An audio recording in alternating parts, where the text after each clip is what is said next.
Hey everyone, welcome back. So in this video, I'm going to be working with a PS Vita Slim, so a PS Vita 2000 model. And I've got a white screen over here, a white replacement screen. And I just want to install this, and I'm going to go ahead and put it on this one. I want to see what it looks like on this black Vita. So I'm going to keep everything else, like the buttons, the analog stick, and all these buttons. And I'm just going to put this white screen on. So it'll have kind of like an OREO black on white panda look. I think it'll look pretty cool. But other than that, that's really kind of it for this video. I'm going to keep it simple and sweet and short.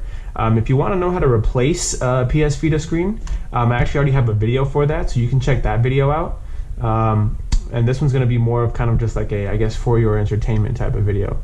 So without further ado, let's go ahead and get started. I'm not going to talk much in this video, so I guess you'll just kind of enjoy what you see, I hope.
I don't know how visible it is, but one thing to note about this white screen is that the white right here surrounding the actual LCD screen part is not the same white as this right here. Also, this white has like a matte feel finish to it, while I think the official housing has a more of a gloss white look and feel.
So there we have it. This is the OREO PSVITA Slim. I think it looks really nice. So we got the black on white look going on here. All black on the back. In the front we got the white screen with the black buttons. I think it looks really good. I like the contrast. One thing I will mention about the installation of this housing is that as you may have noticed, it was really hard to put the screws inside of their little holes, their spots. So maybe the fitment or the threading for the housing was a little bit tighter, and it felt like I was putting something in, like I was putting in the screw for the first time, and so I kind of had to like create the thread, if that makes any sense. You know, I don't know the technical jargon, but yeah, so it was kind of difficult to put the screw in. And sometimes you saw me maybe like use my finger as support, because otherwise the screw would kind of waddle back and forth and just kind of shoot out. I was trying to put enough force downwards to get the screw to go in without having it, you know, break anything. So that was kind of difficult, but you know, it was something that I was able to get past. It does also kind of make it difficult in the fact that like it's hard to know when the screw stops and when you're over tightening, you know. So I guess you just have to be careful with that when you're doing the install. But other than that, if you're, you know, patient, you can get beyond that, and I think it's worth it for the end result. It looks really awesome.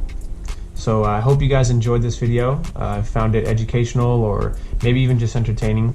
You got to see a PSVITA taken apart. And if you have any questions, leave them in the comments. I'll link this screen in the description if I can still find it. And if you want to, if you have like a cracked screen and you want to figure out how to repair yours with like step-by-step details and like with me actually talking and telling you what to do, that's in a different video. I can link that as well. But other than that, thanks for watching, and I'll see you next time.